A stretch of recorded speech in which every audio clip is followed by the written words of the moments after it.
Welcome to the Surfcast Podcast, your weekly source for surf fishing discussions, tactics, interviews, news, and more. The Surfcast Podcast is hosted by Jerry Audet and Toby Lapinski, two of the most dedicated and obsessed surf fishermen that you will ever meet. The tide is up, the wind is at our back, so let's hit the surf. All right, so podcast coming out today. The opener New York striped bass season is upon us. Official, unofficial, whatever you want to call it. It's unofficial, I guess. There's definitely been people fishing for a while now. But one thing we know, John, is that show season is behind us. Is that true for you? Yes? Absolutely, yes. How was your show season? Really good. You know, you never know how these things are going to turn out. Or put it this way, you know, I always kind of, especially at the beginning of a show, I do this every single time. I'm sitting there and going, oh man, how's this going to be? And then all of a sudden, for the next, like, however many hours it is, I end up with no voice by the end because I'm swamped. And at times I can basically just sign books and make change, you know, as fast as I can. And it's cool. And that is cool. yeah, so, and they all went really well. Yeah. So that's great. Well, that's really good. Yeah, we like. I'm glad to have it behind me though, because just traveling up from Florida, it's you know, I'm leaving fishing behind. Yeah. I actually didn't fish for 2 weeks, which like does not happen anymore. You know? How many times did you get up to the Northeast this winter for the shows? I just went up twice. I got 3 shows in because I got 2 shows in on one of the trips. Ward Melville was on a Saturday, and then the following Friday through Sunday was Rhode Island. Mm-hmm. So in between, I got to rake the leaves that I didn't rake in the fall when I went to Florida. So. Fun. That sounds like more punishment. I'd rather be the show. So, little introduction. I don't know why we even need one because, I mean, unless you've been living under a rock, I think everybody knows our guest today, which we chose intentionally because today is the opener of the season. We have Mr. John Skinner here, surf fishing extraordinaire, arguably probably the most famous Northeast fisherman right now and quickly becoming Florida as well. You know, long-time columnist in Surfcasters Journal, has written tons of articles. His YouTube channel is explosive. John, how many books you got right now? 5. It's got 5 books. They're all excellent. They're excellent. I mean, they're all really great. And today, we're going to have him talking to us about one fairly specific topic. And we chose this topic because of the feedback that we got on the Surf Association episode we did a while back, where I was sort of derogatory towards the pencil popper. So today we're going to give the pencil popper its due, and we're going to talk to one of the experts in pencil poppers and topwater in general, because that's not something that Toby and I use so much. We use it when we need to, but we were definitely not, I don't think we would say we have tons of expertise in it. Right, Toby? No, definitely not. We have experiences, but definitely not expertise by any extent. That's right. That's right. So we wanted to get somebody in who does. So we're going to talk about the pencil popper. We're going to talk about topwater today. But before we go there, something I want to ask you, John, right off the top here. Something I feel is being a little bit lost in the surf fishing community as time has gone on, especially over the last decade, maybe 2 decades, is this idea of finding a spot, owning it, and finding the pattern. Finding patterns, fishing for patterns, and then sort of extracting your fish from those patterns. And this is something that you are an expert at, and this is something that's really important to you. I'm shaking my head because I'm thinking to myself, that's all I do. Exactly.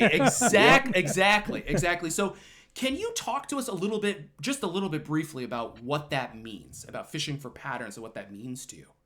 It means you fail most of the time. You know, you fail looking for those patterns because you get ideas, you try them, you fail, they fail. Occasionally you don't fail. And then you get something. And what's interesting about striper is in a setting like Long Island Sound is, you know, they go back to the same spots. You know, it's not like an open ocean beach. You know, that structure, those rocks, whatever, you know, they're there for who knows how many tens of thousands of years.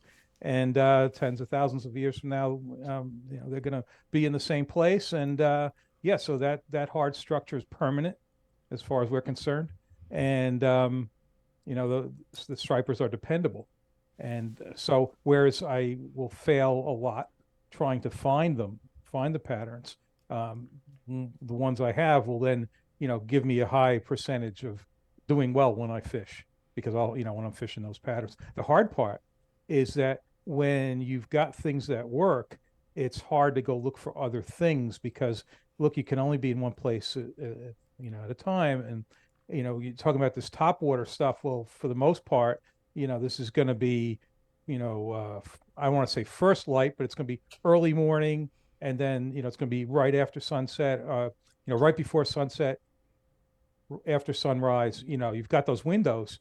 You're not doing it at noon for the most part.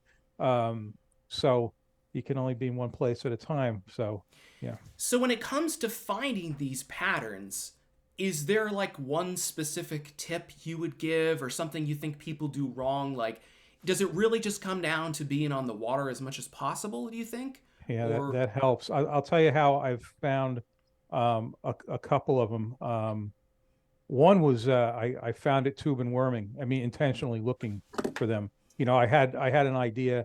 I look a lot at Google Earth, and what you want to look for at Long Island Sound are just small depressions. So when you look at an area, you see areas where it's just slightly deeper, and those are areas. They're not necessarily the best looking places.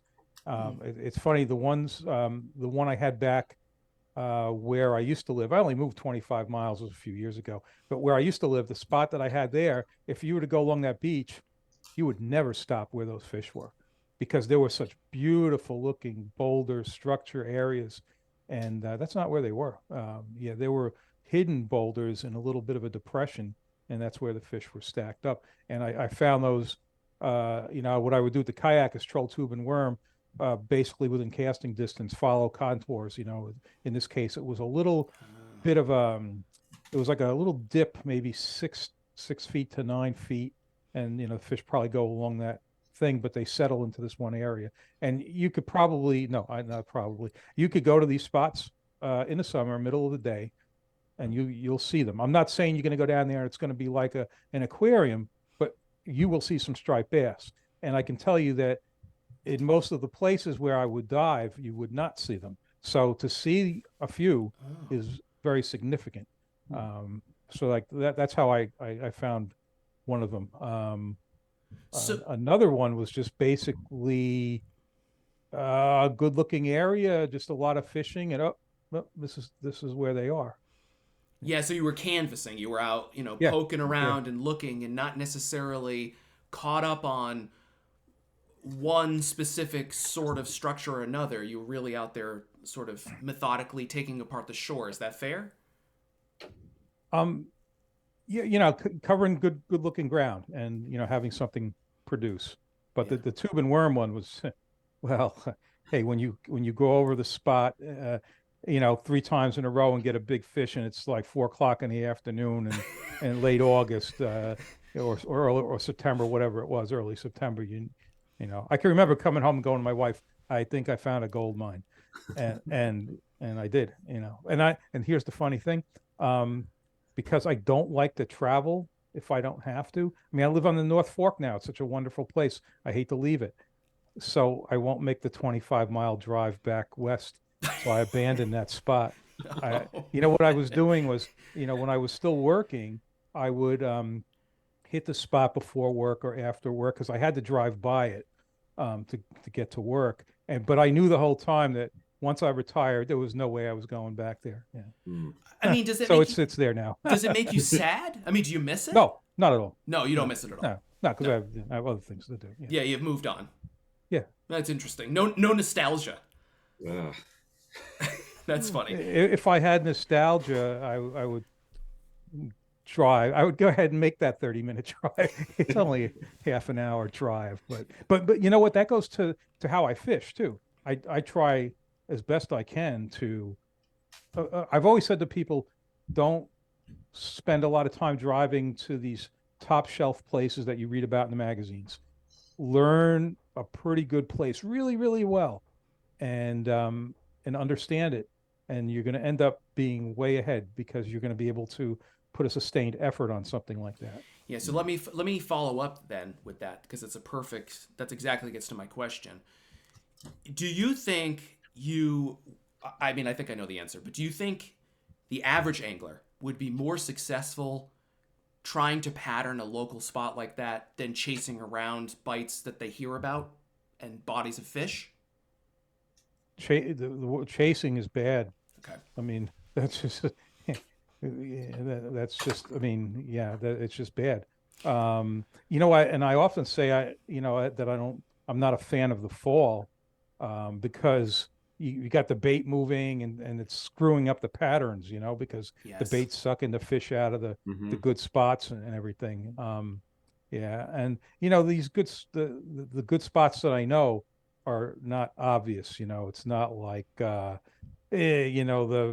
East Jetty tip of Mauritius. Well, duh, that's going to be a good spot, right? Yeah. It's never, these are not obvious spots like it's not the light and Montauk. Right, exactly. That was the other one I was thinking about, but it was so obvious I wasn't going to say it. Exactly. I had a question on that, John. You reference the failures and having lots of failure. Are you one of those fishermen that believes you learn just as much, if not more, from the failures as you do the successes? Absolutely. In fact, it's being outfished is probably one of the. It doesn't happen that often to me. I can think of a few times when I'm serious, when it has, and it sucks. But I understand that it's a learning opportunity, and I can think, and I'm thinking about different fisheries are going through my mind. I mean, I can remember when I was in grad school and I was on some rock jetty fishing for salmon and steelhead, and somebody was out fishing me. And I watched him, and it was as simple as when we'd make that cast, we used to fish these kind of heavy spoons. He'd just let that thing just flutter, settle to the bottom. And yeah, I mean, it was a simple thing. So it's one of those things where, wow, if you get outfished, that's a learning opportunity. You better figure out what is that person doing different than what you are. And then when you figure that out, guess what? You learn something, and that's way more valuable in catching fish because you're going to get to use that again. Yeah. Yeah, you can translate that to other situations and other spots and that kind of thing. Yeah. So this is a perfect lead-in because this is exactly how I wanted to start, because I think the pencil popper gets a bad reputation, and of course I'm, here I am spreading it, perpetuating that. Yes. Perpetuating the stereotype as sort of a search plug, a blitz plug, etc. But you're highly patterned, very meticulous. Do you think the pencil popper is a search plug? And is that how you use them? Is the first question I want to ask.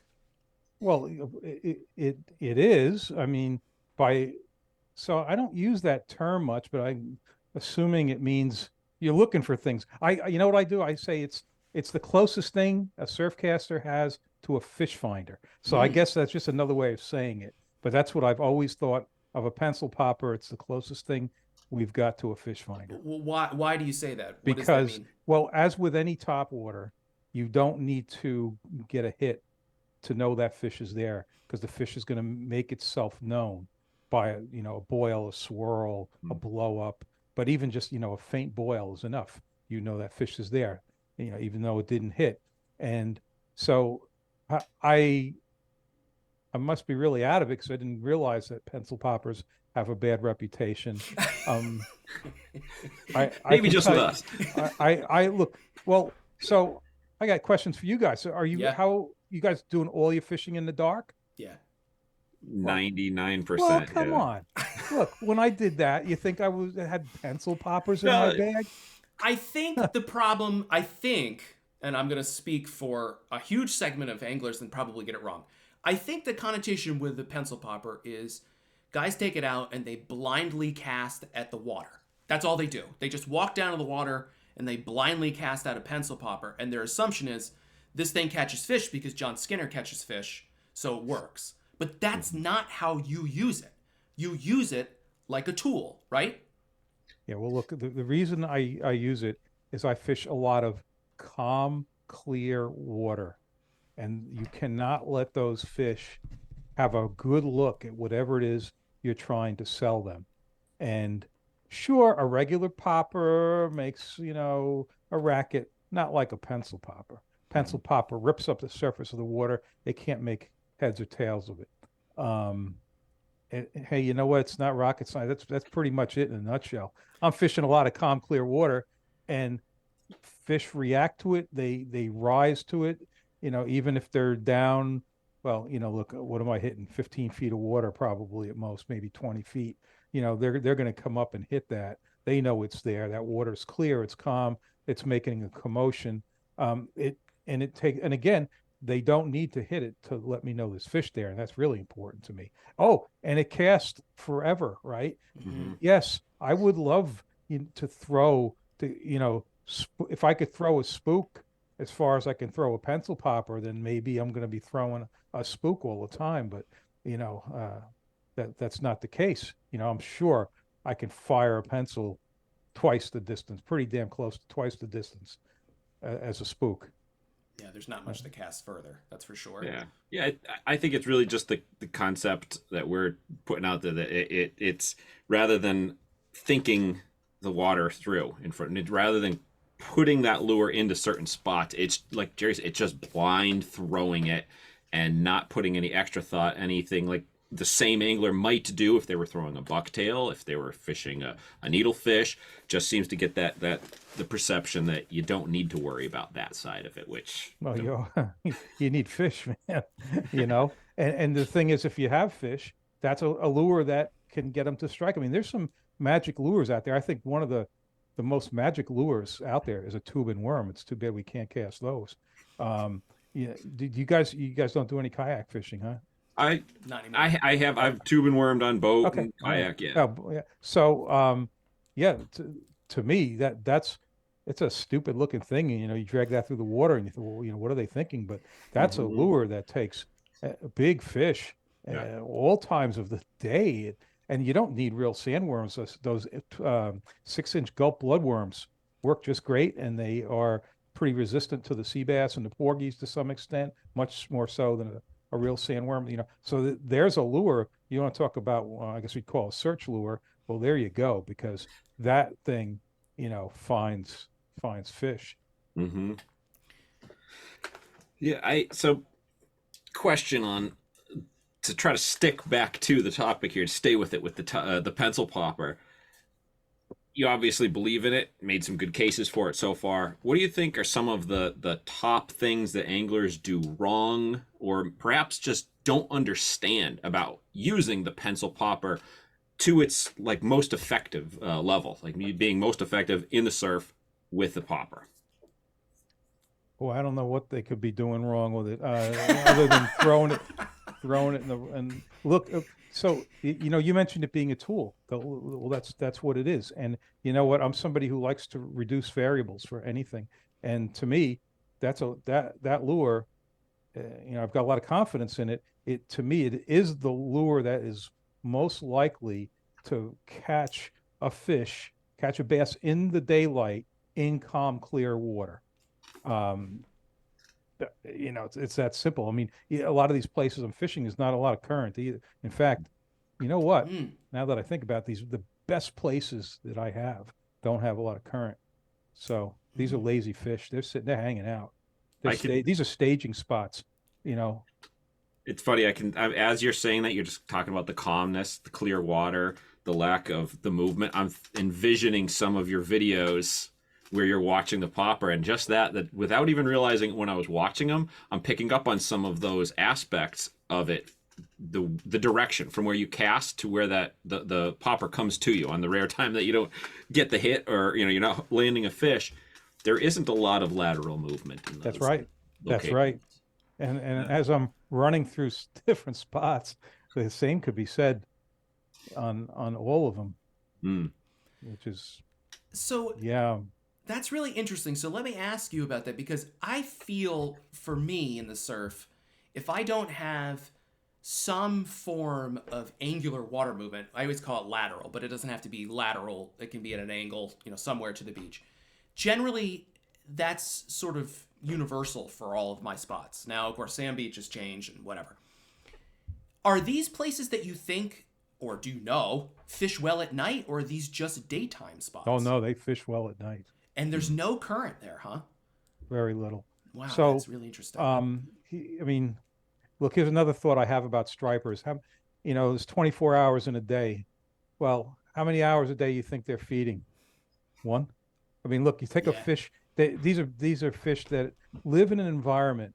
You go, I don't know if you guys dive at all, but you go down and in one breath, you probably see enough food for that, a 30-pounder for a day. And probably a lot of it doesn't even look like it's that hard to get, there's a lot of stuff down there. You got the little sea bass and the blackfish and the porgies and, plus a whole bunch of other stuff that's down there, and they eat everything. There is nothing they don't eat. I had one time back when I did keep a few fish. I had one that had 3 sea robins in them. A friend of mine who fishes on bunker schools has kept a couple over the years. And they have skates in them, even though they're on bunker schools. They eat. They're yeah. So what I'm trying to say is, maybe they're really actively feeding an hour or so a day. What are they doing those other 23 hours? What are they doing? Where are they going? Do they want to work? Do they want to expend energy? No, they don't want to do that. Yeah, I see what you're getting at. I'm fishing lazy staging fish. They got to go somewhere. So now you got to get them to hit. So so I already asked this question, but I'm going to reiterate it because I want to know. These spots that are good pencil popping spots, they're just good striper spots. Like around the clock, they worked at night, they work at day, based on whatever pattern, which I don't want to ask. They're staging spots. Gotcha. The fish go to these spots year after year after year. So one of the things that you've mentioned a few times is calm water. Do you think calm water is a key component of the pencil popper's effectiveness? No, not at all. No, because we get them when it's a chop. So that was my other question. Do you use the pencil popper when there's some rile on the water, and how big is too big?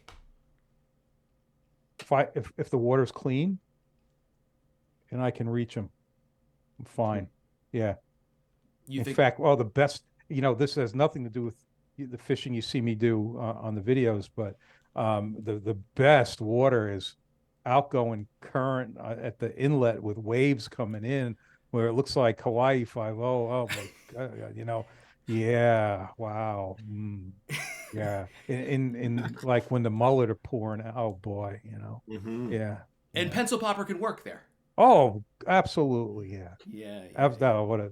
That's nothing is more fun. I know guys who go out and do that in the boats outside the inlets, and they fish dangerously close to those breakers. And they don't swamp their boat. They do well. Yeah. So then, how do you choose? Like, what's the most important factors for you in how a pencil popper performs? So, like, when you pick up a pencil and you throw it out there, how do you know if it's good or it's bad? What does it need to do? The 2 things I want are distance and action. And, I don't beat it to death. There's a ton of good pencils out there, and I've settled on a couple of plastic ones. I like plastic, and you guys can all shoot me because I know, these people, everybody's so hung up on the wood, and, they go to these shows and get a line up in the dark in the snow to get the wood plugs, and, give me plastic. And I know I make enemies saying that, but it's the way I feel. So what am I going to do? Why, No, we feel the same. So we're all in an echo chamber here. There's great plugs out there. The Ron Ara Strike Pros are real sweet wood plugs. He's got such a great base coat on that plug too. It really holds up well for a wood plug. The Guppy pencils. These are great, great lures. Mostly I do have the arrows in the bag, the Strike Pros. But yeah, I'm throwing a lot of plastic. And but I'm throwing plastic that I had a say in how they're made. So what happened was, Josh J&H had the dark matters, and I kept drilling them and pumping them with shit. And I'm sorry. Keep Well, going. I was Sorry. trying different things, I can bleep me out, I guess. Anyway, so Josh said, well, why don't we just make them that way? Tell me exactly what you want. Weigh one of your plugs and tell me what it is you want. So I did, and now he makes it. That's a dark matter heavy. And then I worked with the Savage Gear guys, who, by the way, is the guy I worked with is now with Z-Man. So yeah, but I worked with him, and it happened during COVID, so it must have taken us 2 years to get that plug out there. But it's the Savage Gear Panic Pencil. I think that's the name of it. I should know the name of it, right? But, Yeah. Anyway, oh my goodness, I could show you how many prototypes I have of that thing, and yeah, those two plugs, they're really. So when you keep talking about I'll say it, you put shit in them. Why? Is that just about casting distance? Do you like a pencil popper that sits and rides lower in the water? Like, why are you doing that? I was able to get more distance out of them without killing the action. That's simple. Still looks great, casts well. There is something that I believed years ago that I don't believe that I have changed my mind on. And that is floating versus slow sinking. And whereas years ago, I didn't hesitate to throw, I do like plastic, Cordell pencil poppers. These are great plugs in those settings too, right? The clear, calm water. Again, I fish Long Island Sound a lot, and I'm lazy. If I don't have to go somewhere else, I'm going to fish Long Island Sound. And I've pretty much always lived pretty close to it. So anyway, I used to throw those Cordells and was happy with floating plugs. But what I began to realize with time is what happens when they hit those floaters is the push of the water pushes the plug away, and there are a lot more misses on a floater than on something that, and I do the same with the snook, the same thing. I want a plug that's going to sit a little bit lower, like, and I won't go talking about different kinds, but some sit lower than others. And those floaters, when those fish hit, they'll push that thing right out of the way. And the ones that down a little bit, they don't push out of the way. They hook up a lot better. When you're saying down, are you talking as far as they sink? If you drop it in the water, it's going to sink. Not like a rock. Is there a difference in the orientation of it when it sinks, or just barely floats, where some can sit? I mean, hard tail down, nose out. Some will float flat on the surface, more like a spook. Do you have a preference, or have you not found so much on that side of it? Well, they all seem, at least the ones I've used, the sinkers, we'll call them, they seem to sink the same. I don't think they go down really hard belly first. I mean, it's a little more belly because of course, or the tail end, because of course there's less plug up front, right? I can just say that the ones that sink, and I mean, these aren't sinking like a rock by any means, but they're not floaters. Yeah. So, John, we addressed, obviously, you like it because it casts well. We've talked about orientation of the plug, semi at rest. What about just working the pencil popper? I mean, there's so many thoughts and concepts I've heard over the year, how you're supposed to do it, how you have to, what works best. So what have you found? What's your methodology as far as working the pencil popper? Consistency on it? Is it the same all the time? Is there an evolution as the bite's going? Kind of describe your mindset in that regard, please.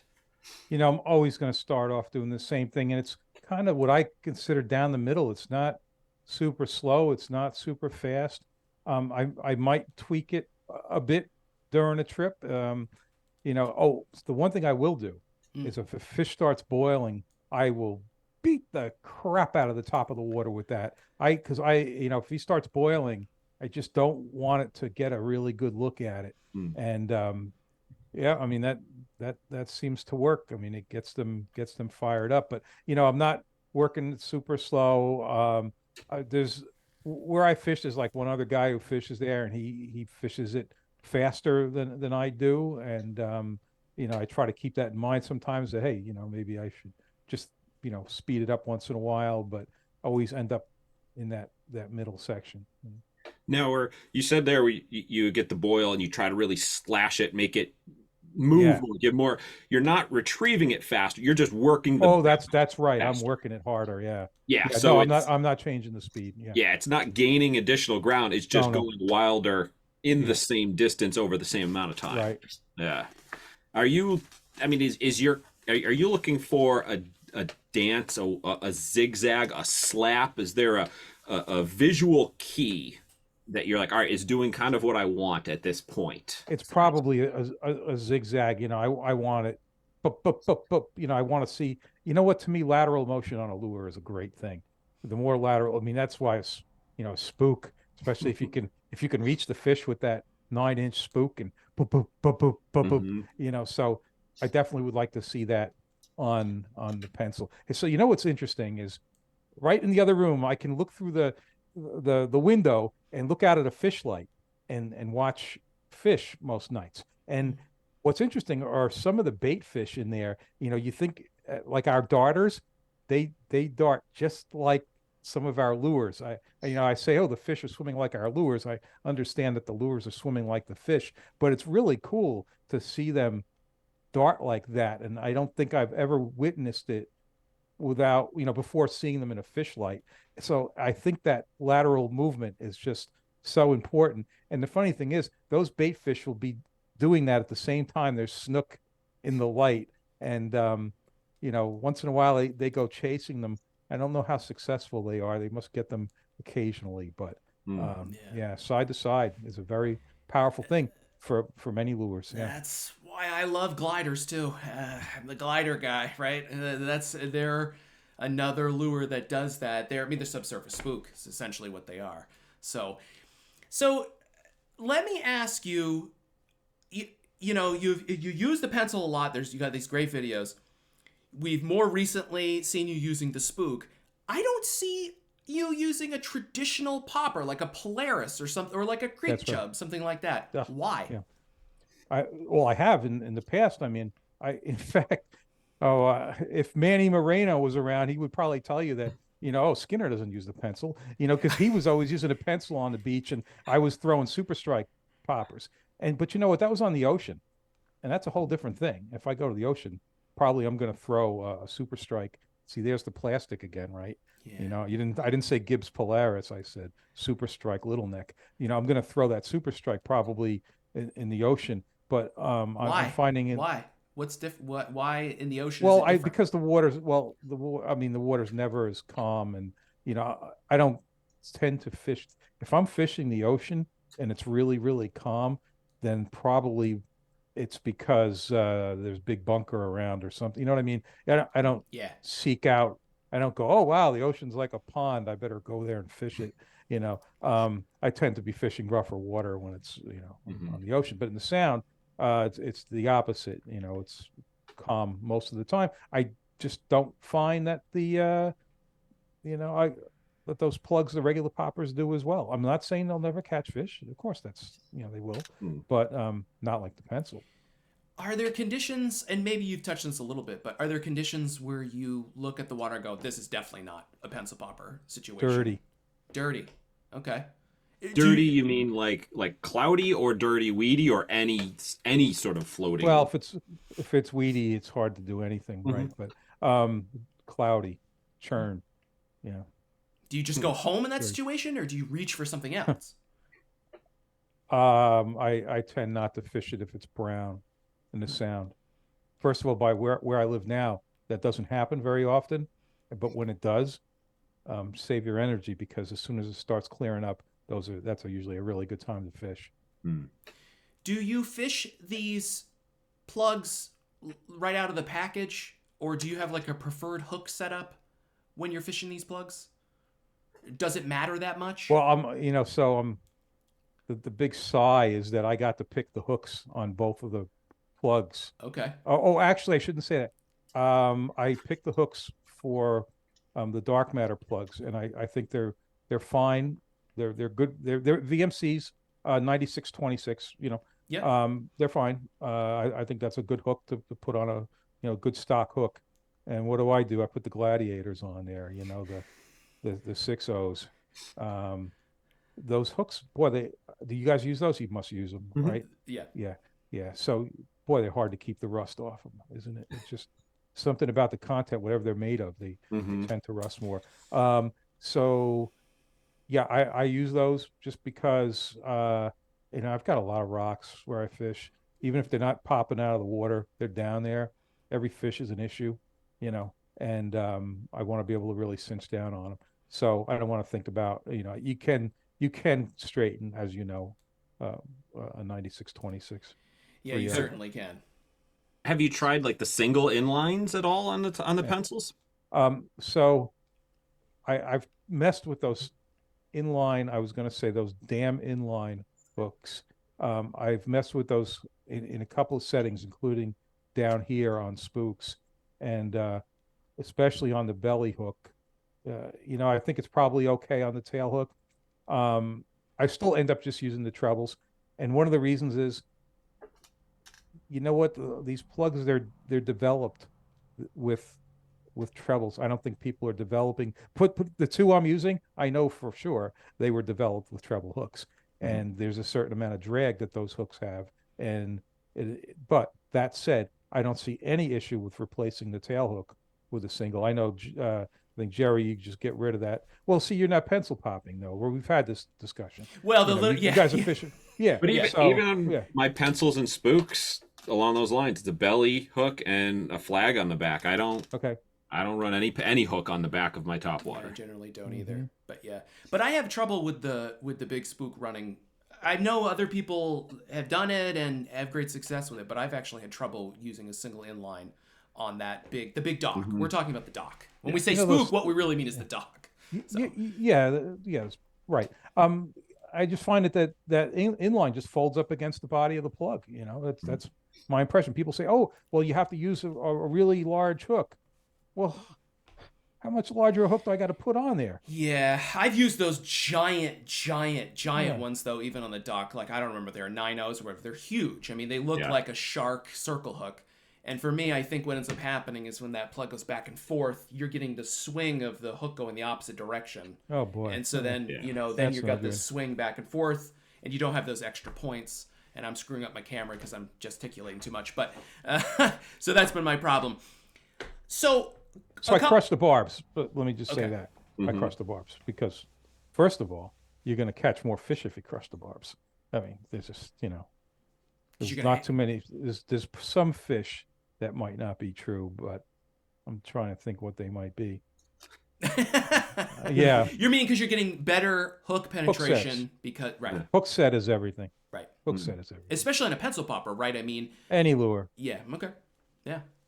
So a lot of times I think pencil poppers get the connotation of being more of a fall lure, or at least a summer fall lure. I don't hear them being used quite so much in the spring.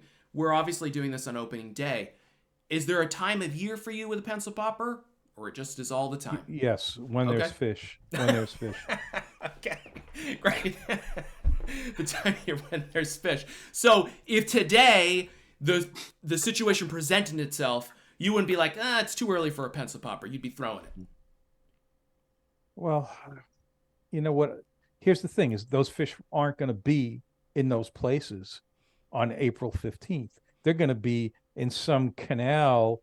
Well, Long Island wise, they're going to be in some creek and canal or something.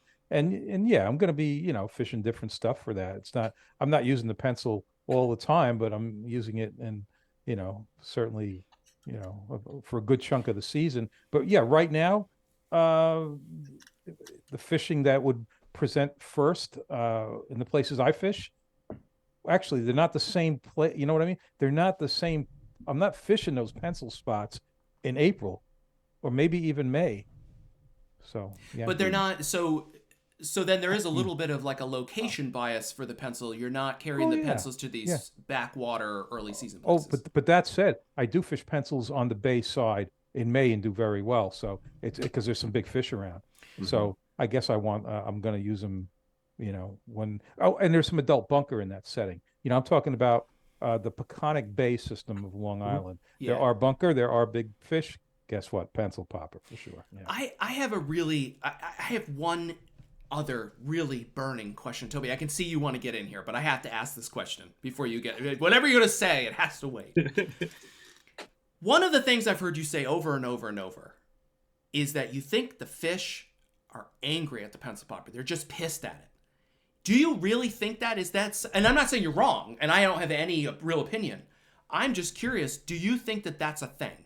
That it's not even maybe that they want to eat it, but that it's just, there's something instinctual. They want to kill it or something. Have I said that? It's possible. Yeah, I've said it. Yeah. Well, I think, you know what? Again, it goes back to what I said about I'm fishing on staging fish. I'm fishing fish that are not actively feeding. If they were actively feeding, well, it would be a lot easier. They would also be moving around a lot. Because again, I'm fishing these places that don't have a lot of current. And these are places where the fish hang out. Again, where are they the other 23 hours? Yeah. You know what? One of my, the saying "fish move." Every time I hear that, I go, "No, they don't."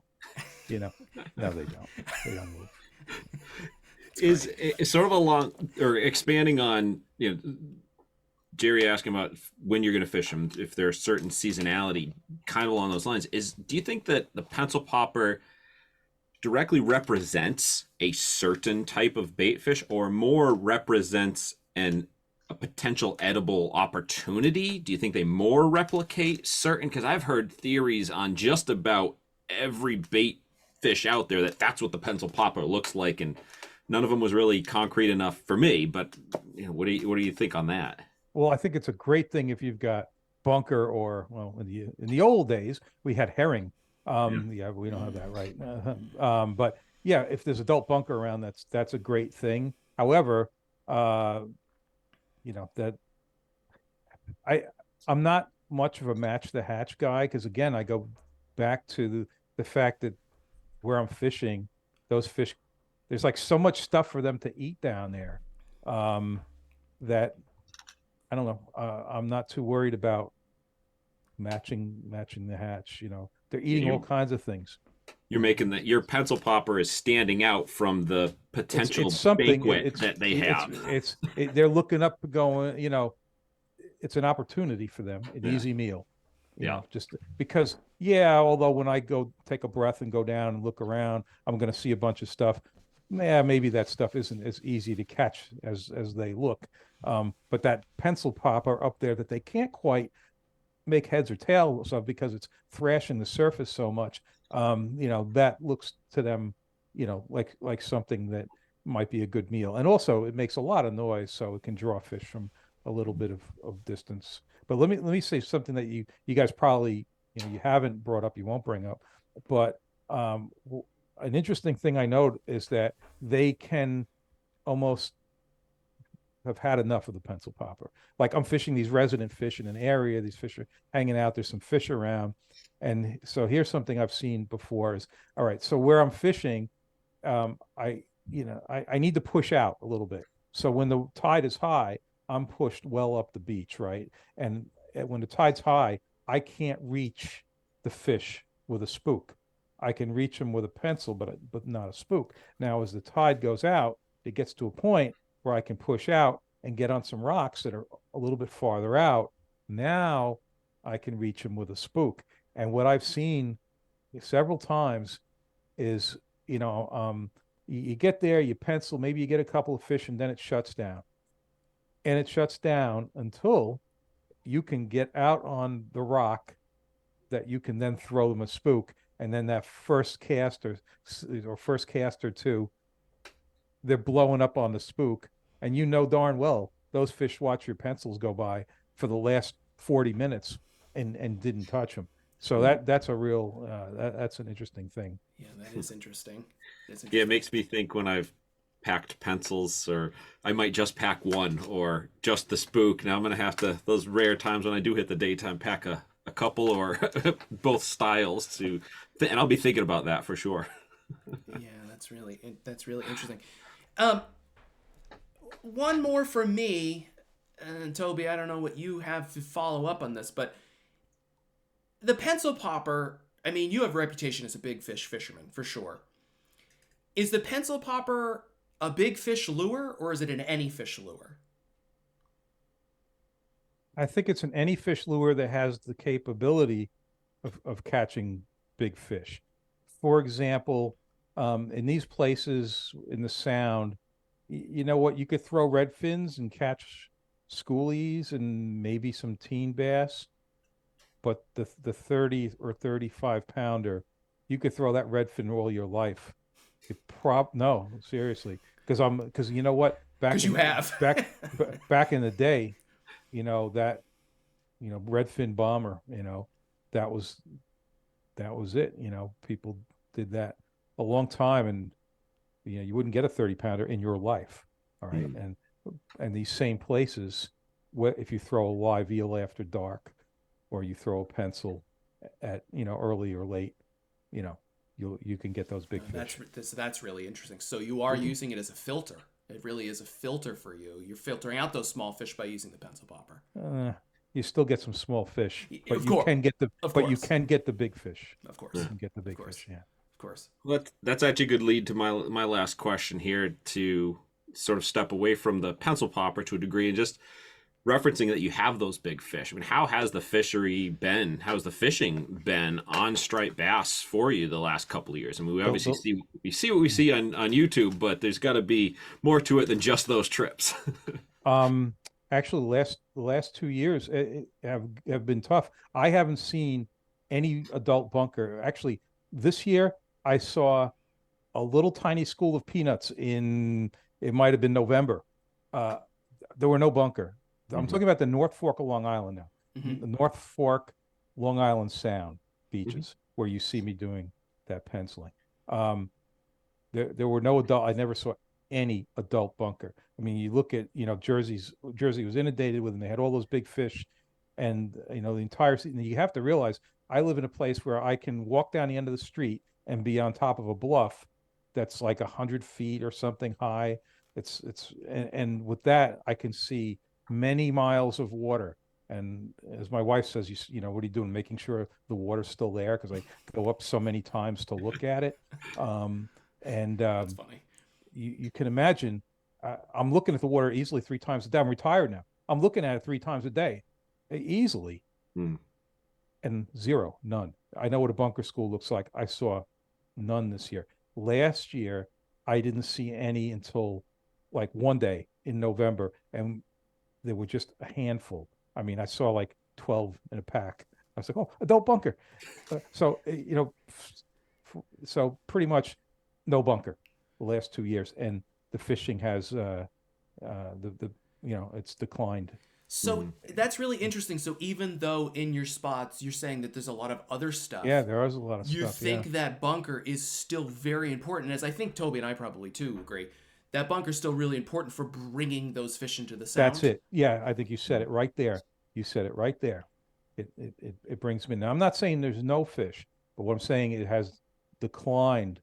Now, is it all that? Now, look, I at these shows, I get to talk to people. I'm sure you get to talk to a lot of people.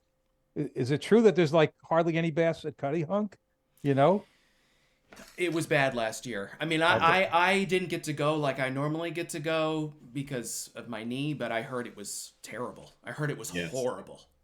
Same. And I heard, and it's been bad. I've heard it's been bad the last few years and stuff. It hasn't been good. Right. And I heard Martha's Vineyard as well. I talked to somebody who lives on the island, and I'm hearing the same thing. So I don't feel so bad that at least my experience. Maybe somebody's mohawking them after. Look, I do some after dark fishing,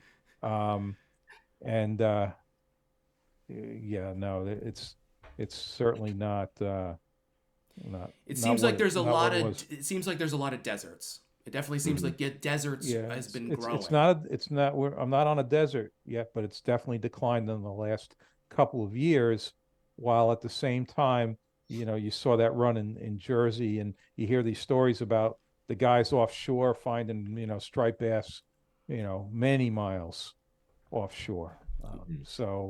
I definitely something, I definitely had some incredible fishing last year, and then it just, I mean, that's what seems to be happening for me, anyways. And maybe Toby will talk about this some other time. We won't waste John's time, but that's interesting to hear your experience. I don't like it, but I like that you said that. That's an interesting observation about maybe even though there is a lot of bait, the bunker are not coming and they're not drawing with them a body of fish. It's an interesting perspective. It seems like it could be the reason. It's hard to, you don't see bunker and then all of a sudden you don't have the big bass like you had. Well, you seem to go together. So yeah, that's interesting. Well, I think we've covered maybe a quarter of the stuff we wanted to get to today. Hey, it goes really fast, doesn't it? It does. Nonetheless, I think we got some great topics here, some expected stuff, some very interesting, unexpected items for sure. Again, probably those watching this saw me a few times as you were talking, John, starting to kind of zone out and picture and think about what you're saying for some of the spots I fish. So I appreciate that. Thank you for that. And of course, thank you for spending your evening with us today. We really do appreciate that. No, you're welcome. Thanks for having me. Yeah, thanks, John. We really appreciate it. And I, too, also feel like I got some stuff to think about now. This has been a weekly edition of the Surfcast Podcast. You can find out more about the podcast and find more episodes at surfcastpodcast.com. And be sure to check us out on social media at the Surfcast Podcast.